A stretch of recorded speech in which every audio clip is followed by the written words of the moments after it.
I gotta put this camera up here. Welcome. Good morning. Anong balita? Oh, the two sides of the Philippines, the two worlds of the Philippines. That's the title of this episode. That's right. Two worlds of the Philippines. What up? What Ooh. up? Anong balita? Balita. I decided to clean up a bit. You know, Mukha nga eh. I see that.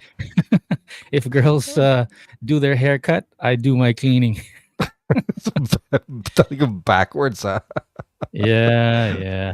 No, it's not even about anything. It was just the past few episodes. It just didn't sort of feel right about like doing the podcast, being positioned in the middle of the In a room certain didn't way. feel right. Yeah, Right. with the background kind of thing. Right now, I'm in the mood to be like in the corner of the room, which is where I'm at right now, and then looking at the rest of the room. And then on top of that, it's cherry on top. I put my little cap on. Naks. I feel like a Naks. lumberjack. Naks. With my little what's that, like, cap down kind Hey, of that's Camp that. John Hay, yo. Yeah, I wanted to talk a little bit about Baguio. There's a little house that I wanted to talk about and everything. What did you have in mind for today's show before we play the intro? Well, the last couple of days I've actually been watching and a bunch of videos regarding the Philippines about how people, specifically foreigners, Mm. are either what keeps them there and what keeps them what makes them come back. You know. Oh, and yeah, speaking of which, what makes people come back reminds me the Michael Mara show. I finally saw the episode that you were ranting and raving about. I have a couple of thoughts on that if we get time for it. Let's do it. Sounds good. Hit it up. I got 0 friends. Two guys from two sides of the world. The Flip Side with Jay and Noel. You can catch us live online on YouTube and Facebook Monday, Wednesdays, and Sundays. And now, your hosts, Jay and Noel. Right. And today is a Wednesday show. What does that mean for us? It's a Wednesday. I don't know what it means. Wala lang. Wednesday Wala lang. lang. It's Wednesday. It's another day, another dollar. What else do you want me to say? Let me get this one out of the way before we run out of time and you need to go to work. What you call this? Whatchamacallit? I'd wear this hat because I didn't have it prepared. There's this also on my feed. We'll get to talk about the stuff that you wanted to talk about, but let me get mine out of the way because this one looks pretty interesting to me, at least, because when you think about Bagio City here in the Philippines, you think about, they called it the summer capital of the world because, not the world, the summer capital of the Philippines because it's cool up there, especially during the summer. That's where people go to cool off. Right. So maybe it's maybe it's the Canada or the Alaska of the US. but point being lang, it's that it's cold. And this photo of my dear friend Rick Maniquis, he's a photographer in Bagio City. Had the pleasure of interviewing him for a video that I did actually last couple of years ago, but I haven't released it yet. Just haven't gotten around to editing. Anyway, my drama about being lazy with my videos. But this one, so he's a Facebook friend of mine. This came up on Facebook. This caught my attention being a Baguio house because of the swimming pool that's right smack in the middle. I was actually about to ask about that. Like, what is going on there? Pretty unusual. And his post was basically, does anybody know anything about this house? Because he just moved recently to Dominican Hill. And so he's asking his Facebook friends, and he put it up publicly. So I feel comfortable putting this up without his permission. I just saw it like literally 5 minutes ago, which got me thinking about wearing the country club hat. But anyway, I just wanted to share this, so there are people in Baguio that are, I guess, rich enough to have a big house like this. Right. And to have a swimming pool in their house. So according to him on his post, he just moved there to Dominican Hill, I guess, walking around the neighborhood, and then he noticed this over one of the fences over one of his neighbors. And again, anybody from Baguio would be sort of raise an eyebrow or not be suspicious about it, but just be like, oh, they have a swimming pool, which is pretty unusual for a Baguio house. And then in one of the comments, noticed that there are actually still, so it looks like an abandoned house, right? And then you can see the swimming pool. There's hardly any water in it, and then for whatever's left of it, it's already green. Right. Abandoned house, roof is messed up, but you can see on the windows there are still curtains, drapes on the windows. Also, I kind of noticed that there's still a clothesline hanging over the pool. If you notice at the picture, if you look at that. But no, I mean, clothes, yeah. It's either a clothesline or a canopy holder type of thing. You know what I mean? Where they put a cover over it. So I guess this is my little way of helping the guy out. You know, probably losing sleepless nights. It looks like it's still occupied though, because even if the room's all the way to the third floor, there's still curtains in it. Yun. Yeah, it's possible. That's possible. But I guess, some people are comfortable, myself included, and my dad is comfortable living in a house that looked like nobody's living in it. Right. Or we look like, I don't know, like. Well, I think the conclusion in this is somebody definitely lives there still, because there's no way that grass would be that clean and short if nobody's lived there. Okay. I was under the assumption that it was abandoned because of the situation of the pool. But yeah, come to think of it, with the grass around it and the curtains all over, maybe somebody's still living there. Yeah. There's just no way it's abandoned. The grass is too clean. It's too short. Otherwise, those plants next to the wall alongside the houses, those would be growing up on the wall already, most likely. You know what I mean? Man, I'm too observant. Jesus. So that's that. I just thought I would help the guy out in terms of trying to figure out whose house that is. He's asking who owns it, and then there were a couple of comments that it could have been part of the. All those times that I've been to Baguio, though, I've never seen a place with an actual pool. Either at Camp John Hay or the hotel would be the only places that had a pool, or that other Hilton that I've been to over there. Right. And at the country club, they have a pool, but it's heated. Correct. No way that's heated. Yeah. But it's just one of those things that I thought I'd talk about with you in terms of, being comfortable if things are sort of run down. Right. And living conditions, that kind of thing. But yeah, just thought I'd share that one with you. That's about it for me. So what is this? You have this thing up on the banners that says how many times? What's the surprise? Oh, okay. No, this is, I don't know if this is a surprise or what, but no, because one of the banners that you put up was, your I caught my daughter. Caught. Yeah. So I was like, God, caught her doing what? Doing what? What's that all about? So I figured that segues into one of the things that I wanted to share. Hold on, let me just remove this one and then present another screen here.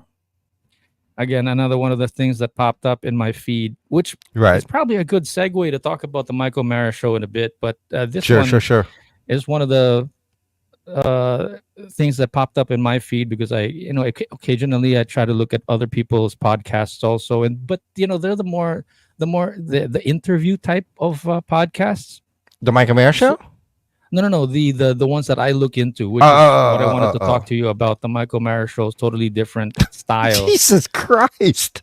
From the ones that I look at, but this one caught my attention because. Okay, let's just listen to their quick intro for this podcast, and I'm sure you would admire also the way that they edited this one compared to, let's say, what the Michael Mara show does and what we do. Men who ejaculate 21 times or more a month are less likely to develop prostate cancer. Can you hear that? Did you hear that? Yeah. It's lagging a bit, but it's okay. I can hear it. All right. I wanted to make sure that you hear it. Men who ejaculate 21 times or more a month are... So to answer the question, how many times? 21 times. I'm not going to ask you how many times, but that's the number. Less likely to develop prostate cancer. Jesus Christ. Why? It's because Dr. Rena Malik, board-certified urologist, expert on sexual health, and a rock star in educating the public on the facts and myths of sex. Rena, I want to start with this idea that other couples are having significantly more sex than we are. Big myth. People are having sex about once a week. Will my penis get smaller as I age? It can. So, in terms of how do we maintain our penile size, you need to have. Is there a disparity between how long we think sex should take and how long it actually takes? Yeah, that's about it. For Yeah, now. it, It's good enough. yeah. I'm actually gonna. That looks interesting. But the format wise, it's definitely more like a Q&A type of thing as opposed to an actual podcast. You know what I mean? Yeah. Yeah. Yeah. Well, that's not exactly the direction I was looking at in regards to catching my daughter, but I thought it would be funny. So I came home from work yesterday. I'm like, okay, I put my stuff down. Typically, I have a routine. If I have something for the kitchen, I'll put stuff in the kitchen, and then I'll go to my office to drop off my bag, take off my wallet, my keys, my phone, put it all down, and then I'd open my bathroom door to use the bathroom. I opened it. I was scared, or I see my daughter, my little daughter, on the toilet bowl. Okay, We're talking about a 3-year-old. the 3-year-old on the toilet bowl doing her business, Mm. and then she has her tablet propped up on the sink so she could watch a movie while she's taking a shit. How does that go? The fruit, the apple doesn't fall far from the tree. Dude, I kid you not. Here is the best part. Okay. She propped up her tablet on the sink. Perfect eye level. All right, where she can see it.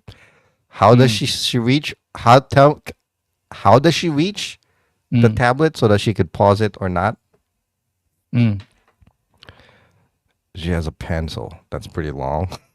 Oh, the tablet can identify the pencil because usually there's like a special. Well, the eraser part, it looks like what she's using to like pause it or unpause it. Dude, I wish I said I could come up with this. This is like for real. She's sitting on the toilet, just like propped up, like watching a movie while taking a dump. And then she looks at me. She goes, "Close the door, please." Nice.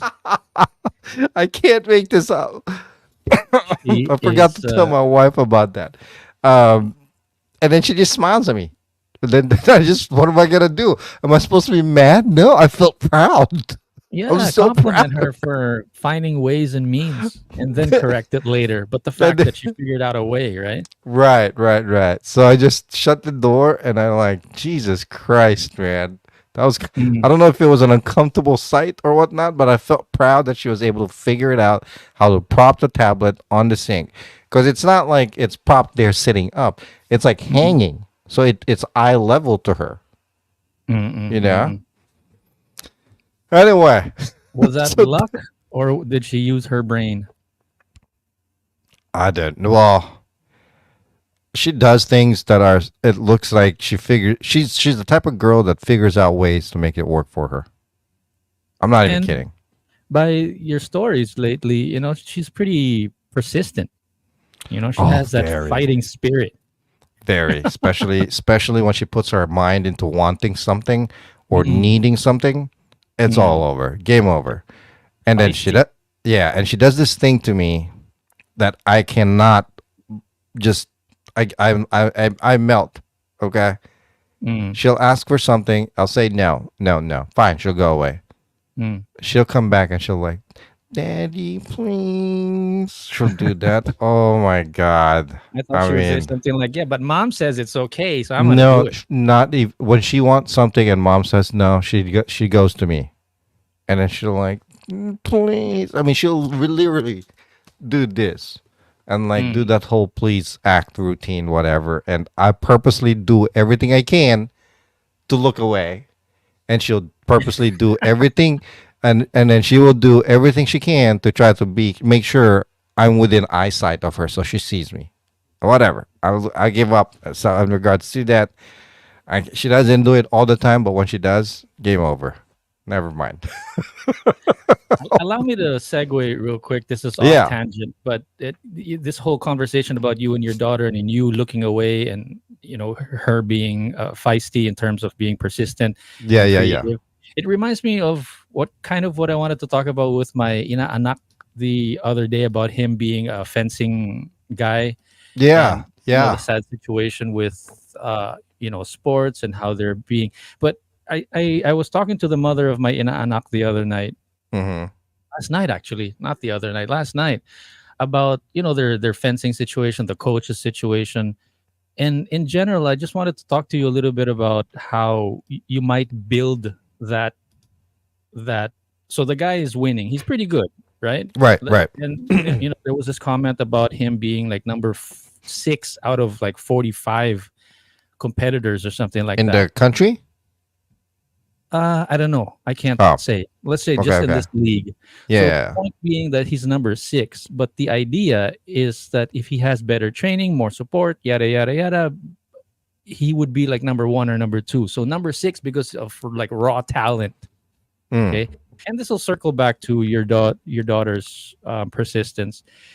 I'm curious what you think. For males at least, for guys, Mhm. is that something that you can build?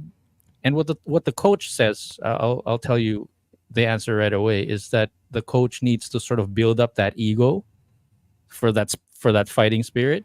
Versus, I mean, I say there's no fighting spirit in this guy sometimes because it's like, yeah, because my opponent is like this, or because my there's like always excuses. Right, right. What I'm trying to tell the guy is, you got to find a way to figure it out and not just be creating all these excuses. But I'm curious what you think, being a guy and all. Is that something that you cultivate from within, if the kid has it or not, which is what the coaches are also saying. Like we want to Right. have kids that are already talented and already have that fighting spirit, and not have to like fan the flames and have to build it up. What's Do you your always okay? So I'm actually going through this right now, specifically with my older daughter, because I'm in a Softball. way yeah, with softball. I'm in a way kind of helping her out and training her to get much better. Because I did play baseball. I have experience with it. I kind of know a little bit of what I'm talking about. At least I'd like to think so. Building their ego or their confidence is very important, especially in sport. But I think that's what sports is all about. it's a dangerous level though. If you do it too much, then Right. then there's a difference between having an ego and just being plain know it all or I don't know what I'm talking what that word The that I'm coach looking for. actually says you got to build it up in such a way that it's healthy, but not too much that he becomes cocky. That's what it is. Yes, yes. It's a dangerous level and it's a thin line. But how? That depends on how each kid how you project it and how each kid takes it. Also, teaching kids nowadays is a lot different with their confidence. It's so much more different than teaching kids with their confidence back then. How is it different? Well, one thing, we live in a generation where the kids nowadays pretty much have the idea that they know all of it already. Is it too much? Is it too little? It all depends on how you approach it. Unfortunately, nowadays, I believe let me go back real quick. I apologize. This might take a little too long. I've also coached basketball before. Okay. About 10 years ago. The most recent one, I coached basketball 5 years ago. The difference in the coaching style is significant. Back then, you can talk directly to a kid. And I mean, not to a kid, you can coach your team in the certain things that you want them to learn. And they automatically think of it and try to look at it in a positive way that's going to better them. How is it now? Now, most kids will think, "Oh, I already know that." Do you know what I mean? Oh, I know. I know. Yeah. But yeah. You try to tell them something, even though that they might not know it already. You have to indirectly tell them that, well, you know what, you don't know everything yet. You have to Right. understand it from different aspect. But most kids nowadays will think like, "Oh, I already know that. I already do that." You might, but you might be doing it wrong. That's my point. Nowadays, you have to directly tell the kids, "Listen, you're doing it wrong. You can't do it that way. You have to look at it from both sides, yada yada yada. Look at it this way, so You forth and have so to forth." be direct, or you You can't have be to. direct. No, you have to. But in a way that's not gonna hurt their egos or their emotions or feelings, Mm-mm-mm-mm. right? Yeah. Then that's the hard part, you know. And then kids nowadays, one of the biggest things as well with kids nowadays, the lack of the lack of self, I guess priority when it comes to sports. They try to compare themselves too much to every other kid out there. There's nothing wrong with that. But you can't base your own improvement on that. You have to know your own limits first, what you can and cannot do, the way you understand the sport, yada, yada, yada. Worry about you first before everybody else. That's my thing when it comes Yeah. to sports, so that you can get better. Yeah, that's what I was trying to tell the mom too. I don't know if I'm in the right place to do this, but we're friends, and I just thought I'd give my 2 cents. And I Mm-hmm, said, mm-hmm. like my inaanak is parang he's like so focused on all other factors aside from himself. Right. Like, oh, I know what I'm doing, but everybody else is like this, everybody else is like that. They're doing this, and then he sort of bases his performance whether the opponent is good or bad. I'm trying to I'm trying to say, like, no, you gotta like focus on yourself. Don't worry about the other Mm-hmm. person's performance, and you don't and because if you adjust your performance based on your opponent, then your opponent is controlling your game. You Right. gotta play your own game. Right. Right. Right. So I thought I would circle this back to your daughter's bringing up your daughter's persistence kind of thing. If the kid is not persistent or doesn't have that fighting spirit, Mm-hmm. do you just say, oh, you just learn swimming or do another sport? No, I or mean, I'd like to tell my kid, I'd like to give my kids the opportunity to be able to try whatever sport that they want to try, you know. Mm, But at the same time, I have to be real with them, just knowing their mechanics and whatnot. That they won't be able, I don't think you're gonna be able to do it. It's going to be hard for you, you know. Example again, I'm not gonna mention which kid wanted to eventually had the idea of like ice skating in their head, but the balance of the kid is just horrifying, you know. I know that right. they're gonna hurt themselves, and sometimes you gotta like just let them know in a proper way that, hey, listen, this might not work for you, you know. Mm-mm. Now The this one's difference with that as opposite. well is It's which funny. ones. This one's my inaanak a little opposite in a sense that he's got the natural talent. Again, number 6 out of 40 something players, Mm. whether in the league or all over the Philippines. Let me just drop this truth bomb at you, and then we can move on from here. Yeah. Philippine team. Okay. Guess how many times they train for, well, I don't know if there's any other training, but let's say, as far as I understand, let's say strength and, is it strength and Stretch strength? training No, and S and cardio. C. Yeah, yeah, S and strength and cardio. Strength and Mm. there's another word for cardio, but basically the stamina. Mm. Guess how many Hmm. times they train for that during the week? 7, Should be right, maybe 5 times a week, maybe 5 days. Yeah. or at least 3. Last I heard, if I Hmm. understood the mom right, like 2 times a week.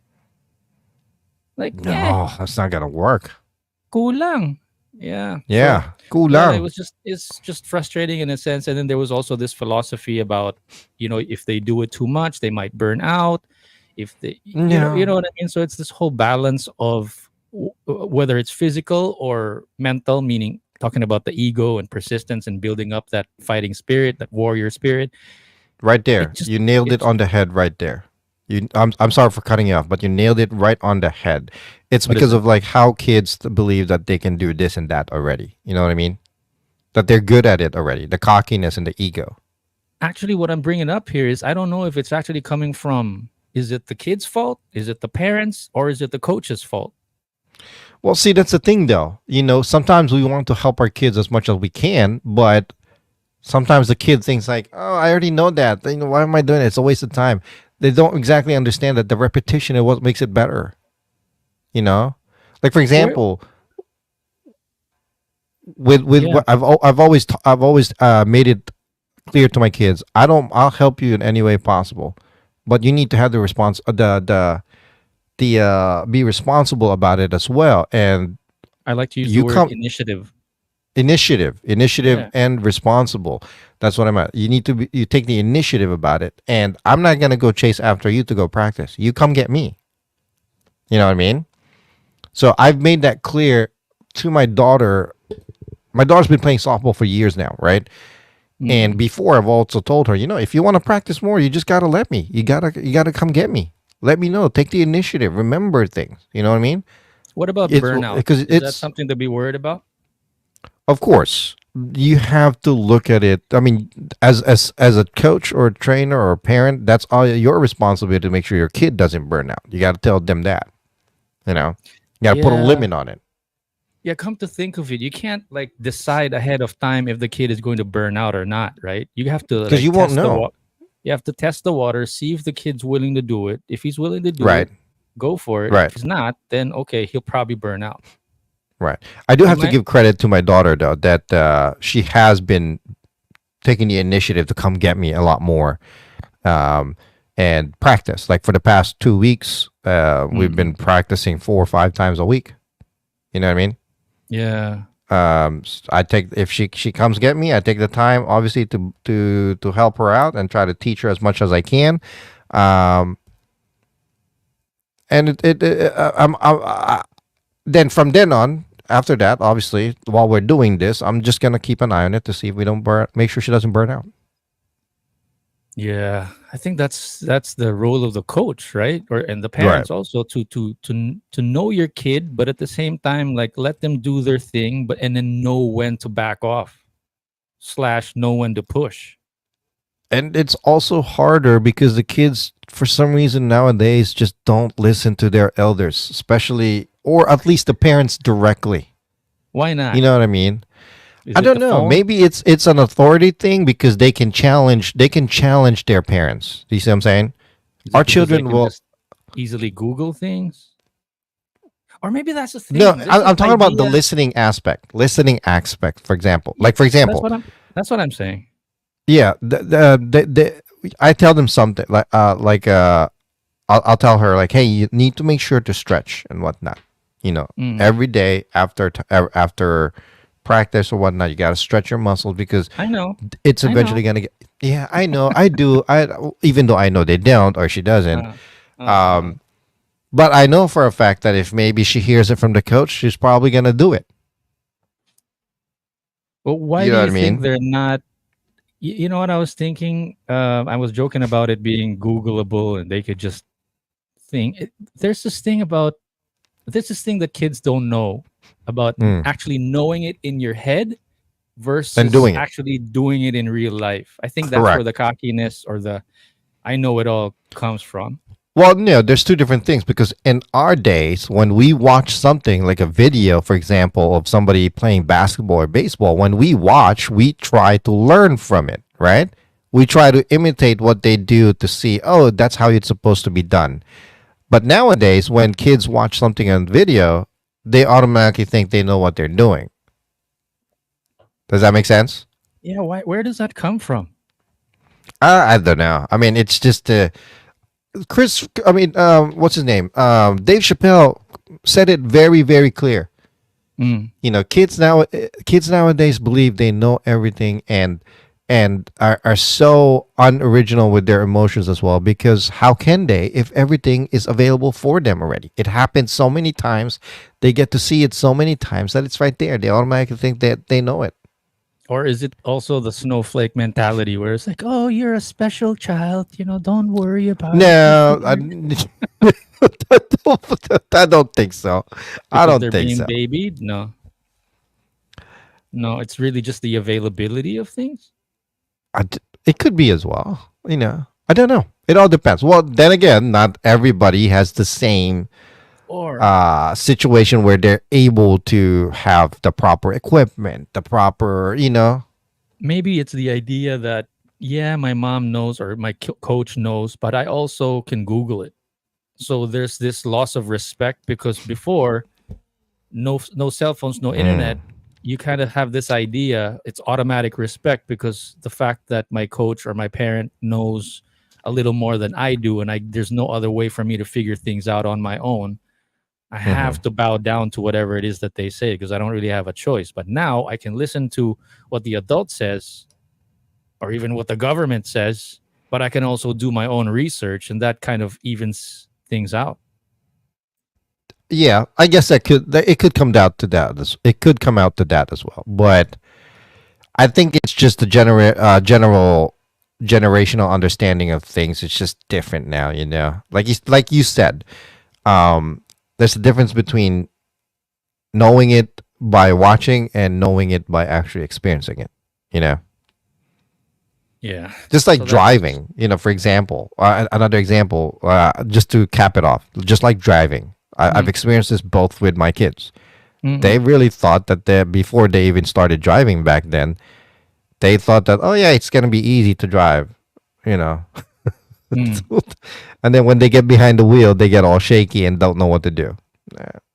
It's the From same driving, thing. It's no I'll cap it off with diving. The only way that you get better with diving or even swimming is by diving or swimming. or You swimming, can't right? get better at it by reading more swimming or diving books. I mean, you have a better appreciation for the sport, Right, right. but you don't get better at it by if you don't do it. Yun lang. Yun lang. So, Oh, hey, this real awkward quick, transition. Yeah, go ahead. but real quick before we go to get to anything else, Mike O'Mara show. So Yeah. you watched the whole thing. That's what I wanted to I talk actually about ended next. up watching the whole thing as well. Speaking of transitions, fine. as we were going from kids sports to the Mike O'Mara show, the one thing that I wanted to talk to you about the Mike O'Mara show. Let's talk about Oscar and stuff later. But the fact that this is the one that caught me off guard, and I've listened to the Mike O'Mara show a little bit before, but the one that I really wanted to bring up on the recent episode was when they would go like, okay, and then they'd start to play the music, right? Mhm. Wait, let's do a little sample because I wanted to do a sample with you of what I mean. Give you a specific. Okay, so for example, let's say we're doing our thing, right? We're talking, and then now I'm going to be coming up with a little music cue here. So I put on a little music cue. It's a little too loud, maybe. I'm gonna turn it down. But we're gonna take a Right. break, and we'll be back. All right. And then 2 seconds later, they segue into a commercial break, which is if you're looking for the next thingamajiggy, just drop on the next blah blah blah, Right. and here's the link to the podcast and blah blah blah. So they basically, what I'm saying is, they say that okay, we'll be back. But they don't exactly go anywhere. They stand up and leave. They're just there, except they're talking Actually, about an ad. right. So That's during that episode. But before, there's actually a screen. They actually insert like a screen, like the screen, like a transition. Like a bumper, yeah. But the Right. thing is, for me, I don't know. Mike O'Mara's been doing it 30 plus years with his gang, and they'd say, "Okay, we'll be right back." Maybe that's just a clutch, It's a radio thing. a radio thing that he's hung on to. But I think he needs to get rid of that in a sense that you're not going anywhere. Don't say we'll be right Right. back. So It's still every the time- idea they're not in video, every time or they that may do not. that- Yeah, no, yeah. maybe yeah. because and I would say I would be right back if we're going to play a quick video. Like all of a sudden we're going to play like a quick plug. Like for example, okay, we'll be right back. Two guys from two worlds. This is the flip side. New episodes up. Right. Okay, we'll be right back because I'm going to show you something else. But if I go, we'll be right back, and I'm still here, we're Right. just talking about something different. It just it jolts my like sense of reality. Like I have to pause. It's like, where did they go? it's the radio personality thing, because they're so used to it being on the radio for decades, and then the transitioning to like having video maybe hasn't kicked that habit yet. You know what I mean? Yeah, it wasn't suave for me. It just felt It wasn't smooth. smooth. It was off. Yeah, That yeah. was my little criticism about the Michael Mara show. Did Right, you have right, anything right. else about that episode though that you wanted to talk about? You know what? Everything was so left out of the open. For me, at least, I don't know. I'm probably gonna get some shit on this, but it didn't feel like everything was answered concrete. You know. Bitin? So in a way, I'm kind of like all of a sudden half in and half out. Didn't sound right, but you he know what I gain? mean. Did he gain or lose your trust? I'm a little bit lost right now, to be honest with you. It felt off for me. They need another. They need a third person there. It's hard to watch. It's hard to watch them both because Rob. I mean, he's great. I love him, but he's too much of a person. Like, is he too agreeing with Mike too much? Even though I think that sometimes what Mike says is like out of the ordinary and like off left field, but maybe that's just me. Not you can't please everybody, right? There's a philosophy or there's an idea about doing radio, right? But back in the days when I was really studying how to do radio shows, there's this idea like each person that you put in the team, and again, it's like a basketball team, whether there's 1, 2, 3, or 5 of you, each person has a role. And Rob, for whatever reason or not, I mean, I don't think it's a good thing or a bad thing, but the fact that his role is to, let's say, to pander to or not to argue with Michael Mara, for example, is part of that role. Because if there's 3 of them and the 2 others are also pandering, then one of them is a waste. There needs to be one that's always arguing, which is maybe what Oscar's role was, and then there's Rob that panders to either one of them. I maybe. think Rob is more like a buffer, actually. Now, come to think of it, now the dynamic between the 3 of them with Oscar, Rob, and Mike. I mean, Oscar definitely had his own thing. He had his own. He's had his own way of questioning the way Mike is, and I think now that I look at it, definitely Rob was a buffer for them. The comment section was another feast to delight on because people were like really personal with the stuff that they talk about. It's like, oh, Mike, has like had a couple of divorces, and then here's another relationship that didn't work out. It's like, well, Mike's been married like 4 times, I think, or 3 times, whatever. Yeah, so it's like, people know everything about him, and that's what I love about that group, because they put their lives out there.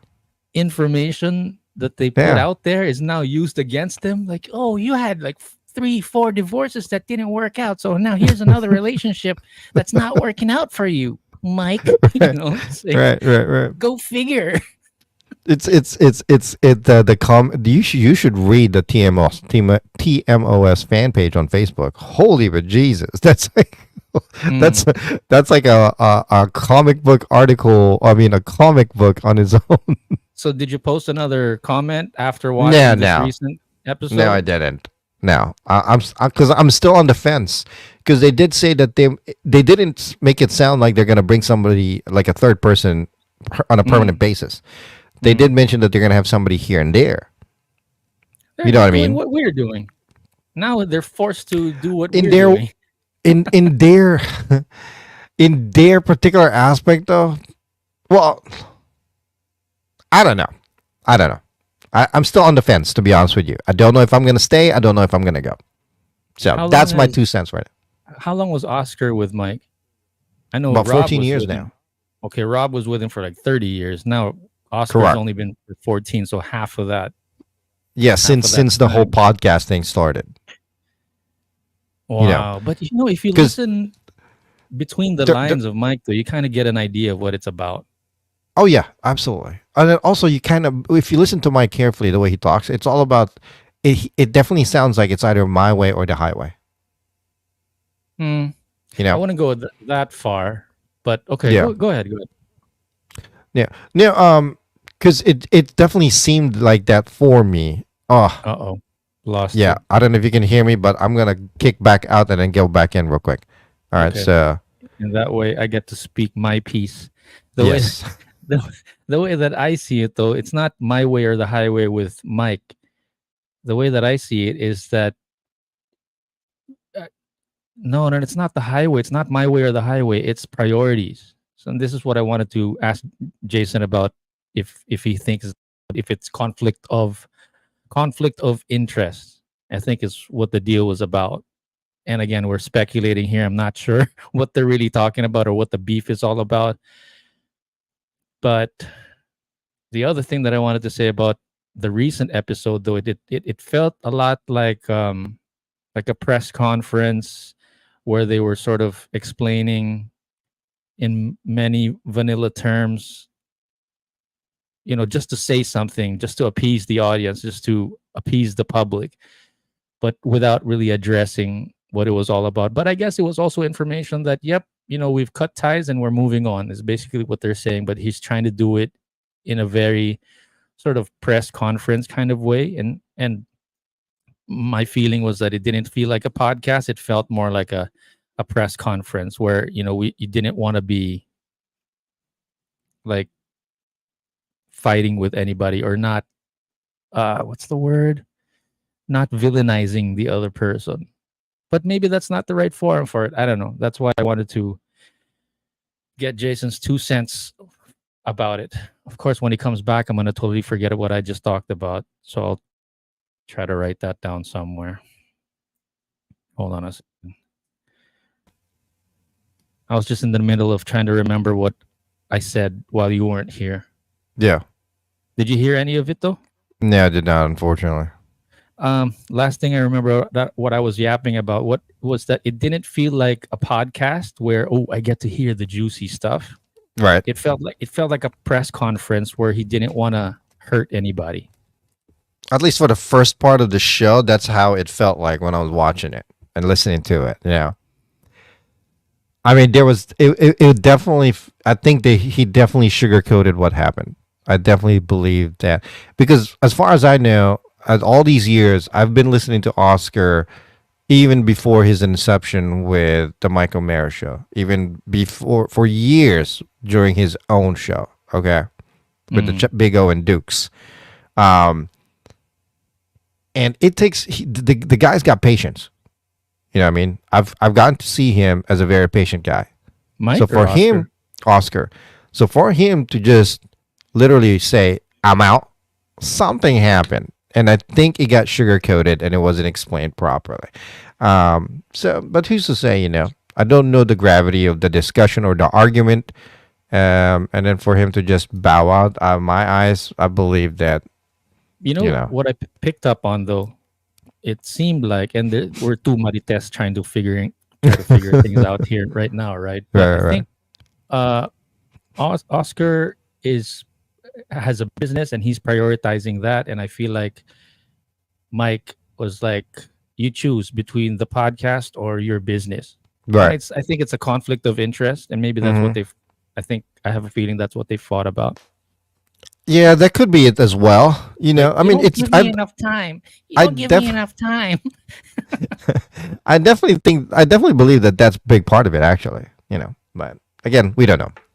We'll never know probably the real reason for it. And for that, and because of that, just like what happened before with RJ, Ronick, and whatnot, and Buzz. I don't know. I don't like it like where things like that are unanswered because of why somebody left. To me, it's not clear what happened. Yeah, there's that feeling of parang disrespect to your audience. And then You the you put audience somebody also in has that there. sense You of put ownership to the show. Yeah. Yeah, you put somebody in there for God knows how long, and then all of a sudden that's that. Like for example, um, here's a perfect example. All right, Howard Stern. He had that one co-host with him, Jackie. Mm. I don't know. They had a falling out. He made it clear what happened. Okay, I don't need to go into details, but he made it clear what happened between them, or what was Jackie doing. Without her there. Yeah, after he left after Jackie was taken out of the show, Howard actually made it clear what happened.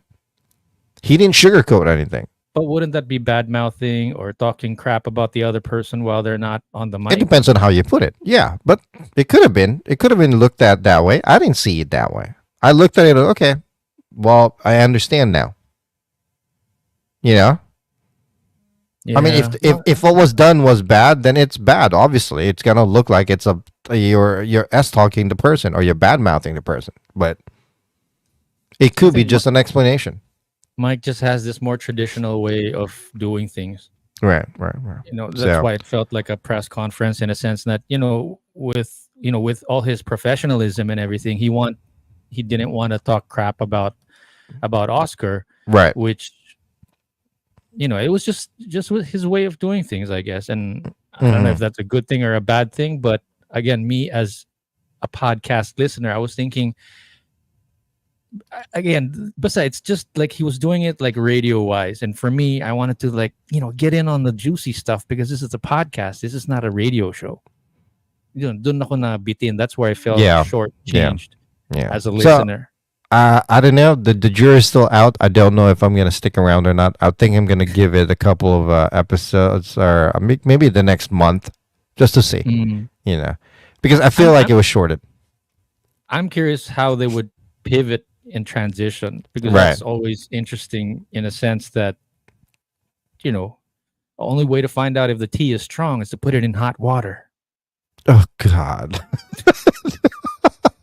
So anyway, What's up? let me talk about this real quick. This has brought up to my question. This one popped up in my head because of all the videos that's been popping up on my Facebook page and my YouTube page as well. So it leads me to question: is there the two worlds, or what are the two worlds of the Philippines? Okay. You tell me.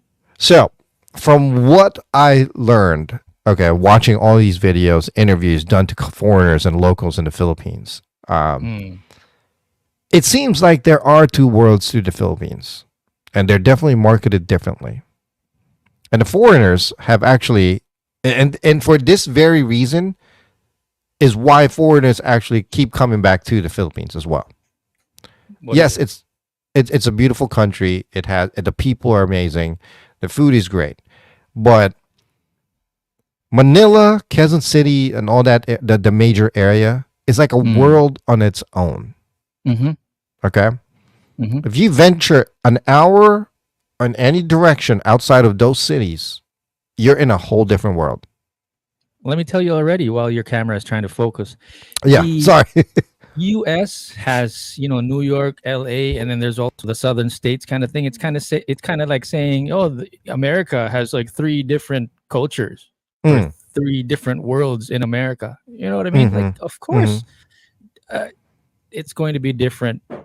But what else? What else were you going to say? No, there's a difference though. That in a way, let me tell you this. You're going to find more people in the Philippines, the foreigners that goes into the Philippines, that will venture outside of the main world, which would be the city, Manila and Those are Quezon the City. ones that know what's up. Yeah, those foreigners will venture out into the new world, basically. Mm-hmm. You're not going to see a foreigner fly into New York City. Hey, let's go to Wyoming. Do you see my point? Yeah, baliktad. It's opposite here. Yeah. When foreigners come, it's weird though. There was this lady that did a vlog about 100 hours just eating like street food. And That's awesome. Yeah, Are you kidding me? That's awesome to me. She went like to the heart of street food, which is like Right. tondo. Tondo. which is great. But at the same time, there's Dagan in Bohol eating his street food like right in the middle of the ocean or right by the shoreline, which is a Right. totally different experience. Right. Right. But it's the same street food. Mm-hmm. And so these foreigners would come to the Philippines. You'll see all these interviews that's going on YouTube, right? So there's this guy. He's interviewing foreigners in BGC or in Manila, and he's asking the questions of like, what about the Philippines that makes you want to keep coming back? What makes you want to stay? There's flavor for everyone. And they all have the common answer of it's a city that's growing by the day. It's moving into the new world. Okay. The flip side of that is there's a number of foreigners that are saying, "Oh, this is the stopping ground for us." We come here from wherever we came from in BGC. Mhm. We enjoy it, but we prefer to go out into the other part of the Philippines, into the provinces.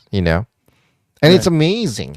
There's the different foreigners that really provide or prefer to live in the BGC or the Manila area because they don't want to lose the frugality of life. And then there's the Like other ones that just Baskin-Robbins. simplify things. 32 flavors of the Philippines. It's like Baskin Right. Robbins. Right. 32 flavors of the Philippines. There's flavor for everyone. Right. And it's surprising. And any foreigner that says, "Oh, the Philippines sucks because it's so traffic." Like, where'd you go? Manila. Right. Oh, it's so nice. It's so nice in the Philippines because everything's so like orderly and clean. Oh, where'd you go?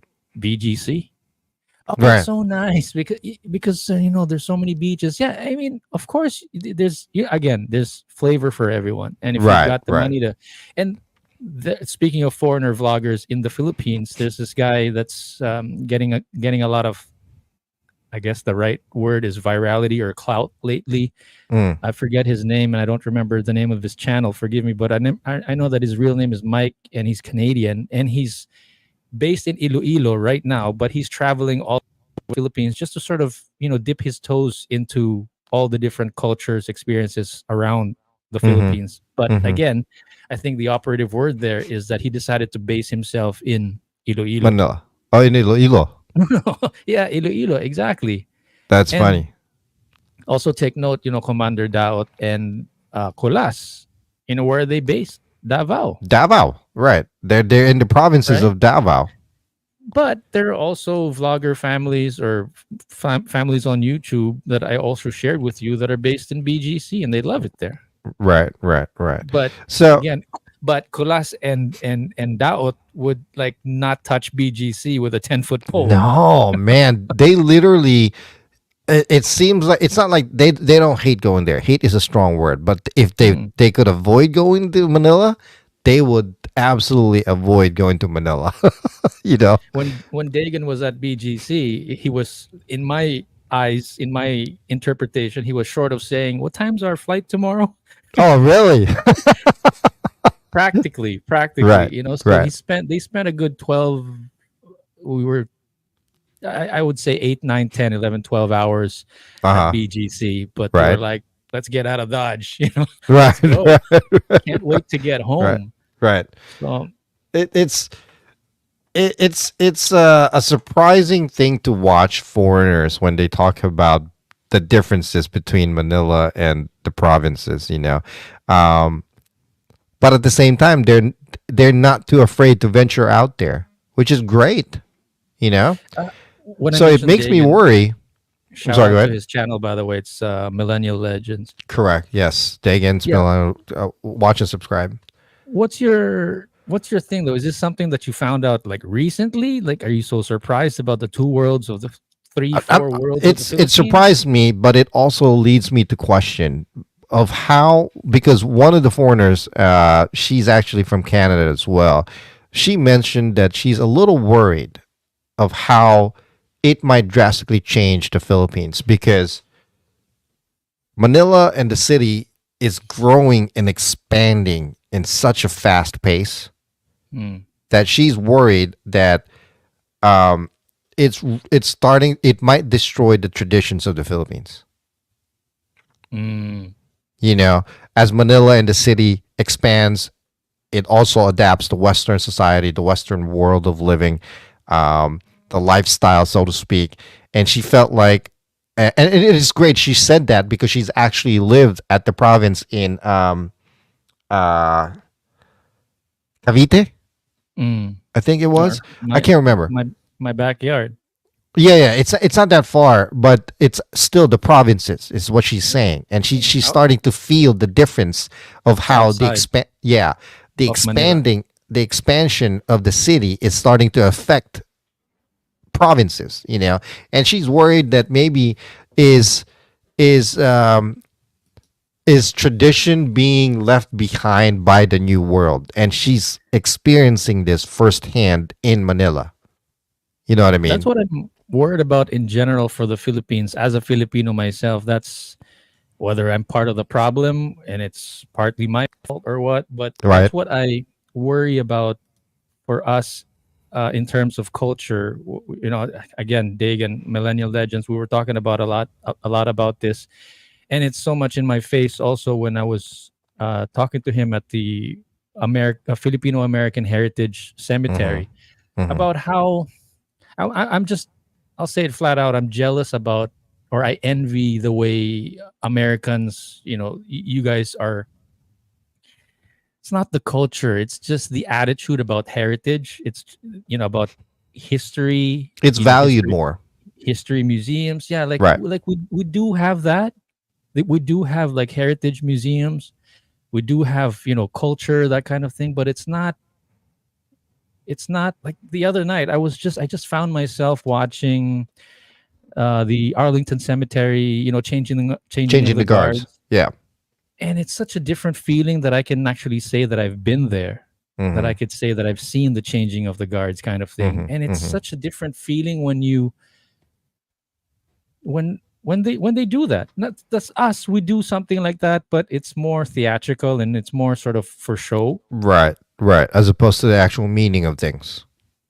you know. I don't mean to like make light of our culture and what we are trying to do, Mm-hmm. but there is this palpable sense of what's the word, basta about heritage and culture, and Core how, value. I don't know what it is. I Right. don't know Right. what Right. it Right. is. You know, there was this like, to give you to circle back to Club John Hay. You know, there's this fight between, or this balance that you're trying to figure out between, you know, developing Club John Hay versus and building more resorts, buildings, you know, malls Mm-hmm. versus keeping it the way it was, but it's not making any money if we Correct. keep it the way it was. Right. There's this road going to John Hay. For a long time on Lawakan Road, there's this tree like right on the middle of the road. Mm. And for a long time, you know, people were saying no to cutting that tree, and eventually it got cut down, sadly. Yeah, that's sad. That's You know, sad. so there's that juxtapose between, you know, development, build, you know, making life more efficient and better versus tradition, Here, yeah, heritage, and the way things were before. they preserved things here more in the states, in the U.S. You know, history is preserved to as a tool to move forward. And it, Not exactly change it, but you know, adapting obviously, but as a reminder that this is what this country means. over here, it's like we're running out of land. It's like, oh no, Right. no, no, we gotta do something to make more land, or you know what I Mm-hmm. mean? Maybe Mm-hmm. it's the geography and the size of the US versus the size of the Philippines. I Mm-hmm. don't know if that's what it is, but you know, you guys have more, like for example, battlegrounds, right? Right. Again, going back to Gettysburg and that kind of thing. I don't think we have like a Gettysburg place around here. I don't even think so. Which actually there should be a lot. I mean, the only place that I know really with something like that in the Philippines is Bonifacio. Oh, there's Corregidor Island. Oh, yeah, but again, who's to say or who knows much about that? Like here, even with what happened at the World Trade Center in New York City, and the attacks on New York. That place has been memorialized now because the U.S. does not want to forget the not only does not want to forget the bad things. They use it as a reminder Is that it? and that it could move forward. Now in the Philippines, anything bad in the history is not exactly projected out there because they look at it as like a bad thing in the Philippines already. It's something that they just want to forget. Right. For example, what happened with the People Power movement? Supposedly Yeah. the moving of President Marcos from office back then. They look Mm. at it as a bad thing already. Yes, of course, it's a bad thing, but it's also a good thing because it pushes the country forward.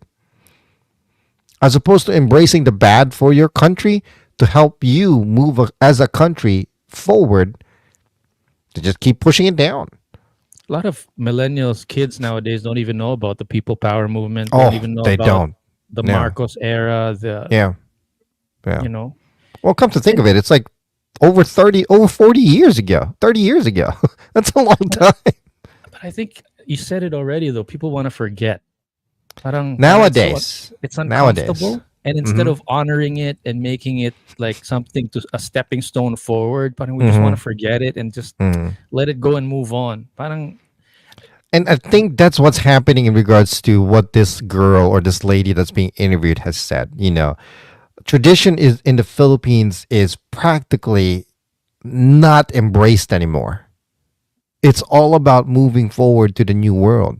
You this know? a foreigner saying this or a Filipina? Yes, like I said, she's a Canadian who's been back and forth to the Philippines and Canada for years, and she's lived in Filip Cavite.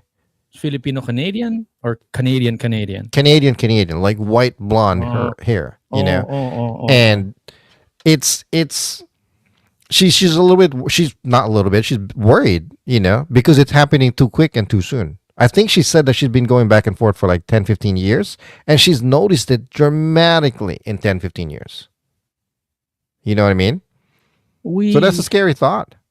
are excited to move forward, I think. I think that's also a good thing.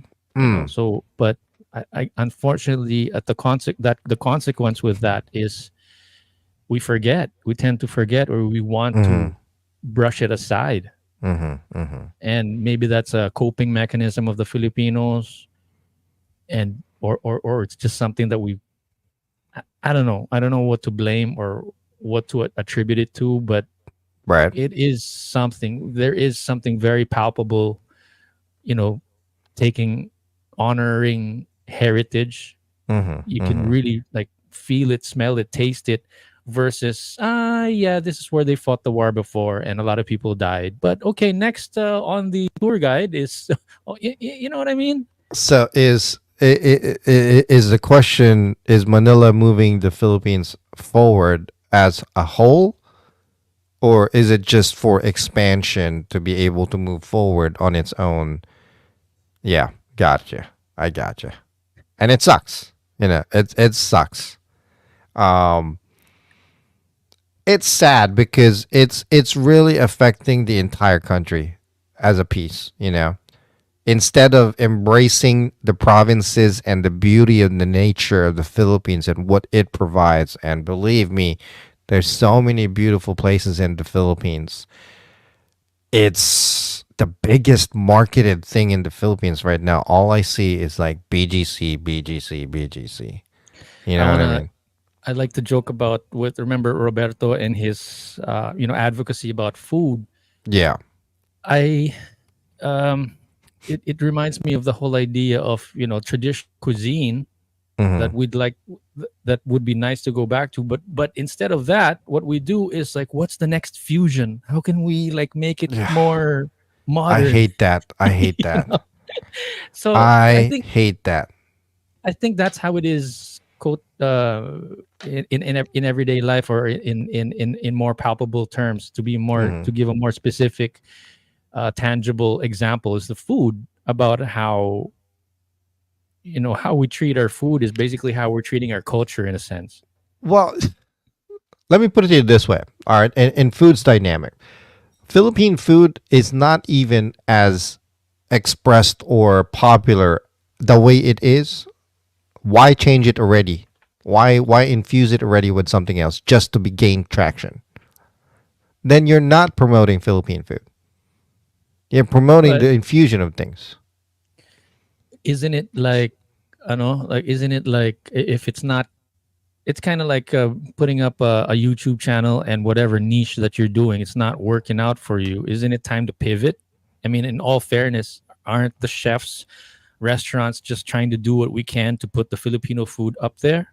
And maybe the traditional food doesn't work out. That's why they're going into fusion. I no, I don't think it's the same. Well, it could be. Look, it could be the same way. But in my eyes, I would want to improve the traditional Filipino food first.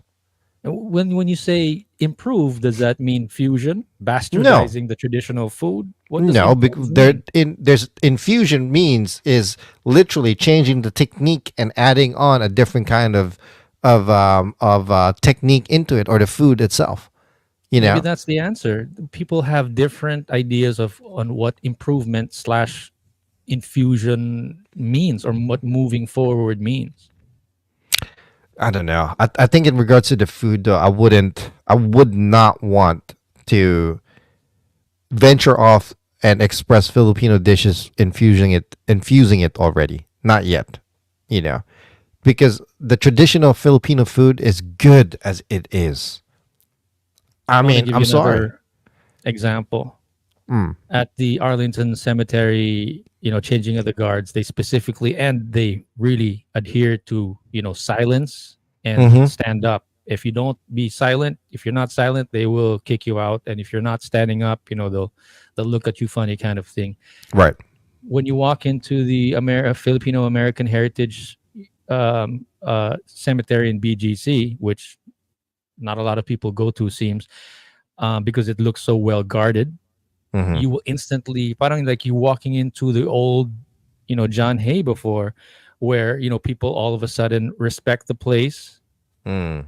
and you walk in, the guard actually asks you, "Is this your first time here?" Then if it's your first time, which was our first time, they gave you a list of rules that you need to follow, Right. and because they're Right. enforcing it, and then as in there's people actually looking around, and they do tell you to, like, stop taking photography or stop taking videos or what. They Mm. they Mm. they they enforce the respect. So but if you do that, let's Which say if you makes do sense. something like that in a regular Filipino cemetery, Mm-hmm. you can kind of do whatever you want to do. If you want to play music, you can go ahead and play music. If you want to have a party inside the cemetery, I don't know if there's rules Yeah, they don't have that here. stopping you from doing that or not. Yeah, You know here what I mean? they don't. But that's what I There's mean. thing. It takes the Filipino American Heritage Cemetery to do that versus if you do it in another, you know what I mean, in another Yeah, cemetery, parang yeah, you're yeah, free yeah. to do whatever it is that you want to do. So kanya-kanya, Yeah, yeah. So to to each his close own. this out, my thought on the whole, the two worlds of the Philippines, and is it moving forward? Is it tradition being? Um, it remains to be seen. But I think it is moving in that direction. I do believe, and I see that what they're doing with Manila and Quezon City and all that stuff, expanding it outward too much. And if they're not careful, I believe that the whole tradition, Philippine tradition, is going to be, you know, almost gone. I love the fact that you can still run away and go somewhere else if you don't like Manila. I mean, Yeah, yes, sure, it's yeah. expanding. And I love the fact that a Canadian is actually concerned for it and can actually see what's going on. What's her name, by the way? I'd love I to see that. forget. I have it bookmarked on my phone. I don't have time to look at it So right yeah, now. share it with me when if you Yeah, can. But yeah, yeah. it's those kinds of things that I'm interested in. I'm like any Filipino. I'm also always interested in what foreigners actually see in the country. Mm, But mm. yeah, I don't think it's going to happen overnight or maybe in 10 years. But It's not going to happen in our lifetime. That's for sure. I still appreciate the fact that you can still run off to, let's say, the Cordilleras or Mindanao or Visayas and See, experience traditional you places. The first two things that you mentioned, Cordilleras and Mindanao. Visayas, Mindanao. In my train of thought, it has always been painted as a dangerous place. You know what I mean? In my brain. I was in Intramuros the other night doing a delivery. Ah. And it's like it's almost just theatrical. It's great. I love the the police uniforms and everything. Right. But there's something missing, and come to think that it's Intramuros, right? It's the walled city in the Philippines. And Is it? It's the only place that I know that's like that. That the Spanish built. But you know what I mean? It's like but the cobblestones are still there, and you can still see tradition all over the place. But there's something palpable that's missing. I mean, Right. but it just becomes sort of theatrical without the actors. But it's just a stage, Right. and some actors that are the guards. But there's something missing about the place. But parang there's this fiesta feeling about it. It felt like Malate. Are you familiar with Malate back in the 90s? No. It Never was like been to this Malate. Party place, Eastwood kind of. That's how it felt. That's how Intramuros felt like Yeah. when I was there the other night. So, yeah. Well, it was a good conversation in regards to it. Sorry for cutting it short. What else? Anything you want to add on? I'm looking forward to the next episode where we might be able to talk about why are Filipinos viewed as vain. Oh yeah, that's definitely going to be discussed on the next episode. Culture to your ego. Yeah. All right, guys. Well, hope you guys enjoyed today's episode. Thank you very much for tuning in. As always, please like, subscribe, do the whole thing on Facebook, Twitch, TikTok, whatever, If you YouTube. just joined us, it might be good to say that we are on. When are we on? Mondays, We're on Wednesdays, and Mondays, Sundays. Wednesdays, and Sundays. Correct. Typically, it's either in the morning time or the night time. That's Just Tuesdays, remember. Wednesdays, and Sundays for Philippine time. Correct. Yeah. So, yeah. Oh, you know what? Go ahead and explain it real quick. Let's explain it real quick. For Which those one? of you guys who are joining us right now, he's based out of the Philippines. I'm based out of the U.S. That's why it's called The Flip Side. And thank you for joining us again. Anything else? Oh, don't forget about the fact that we are actually both Filipinos. Oh, yeah. Well, I don't look But like Filipino. And he you've doesn't got look the Filipino either. Blue passport, and I got the brown passport, which is missing, by the way. I need to renew my passport this year. Oh, that's not good. Ay. All right, guys. Well, thank you very much for tuning in. Again, this is The Flip Side with Jay and Noel. My name is Jay. Name's Noel. And I'll catch you guys later. On the flip side. Peace. Peace out to all the Girl Scouts and the Boy Scouts out there. Next episode, by the way, is this Sunday. Thanks for tuning in. Catch us on the next episode, Sunday, 6:30 a.m. Eastern, 7:30 p.m. Philippines. This is The Flip Side with Jan.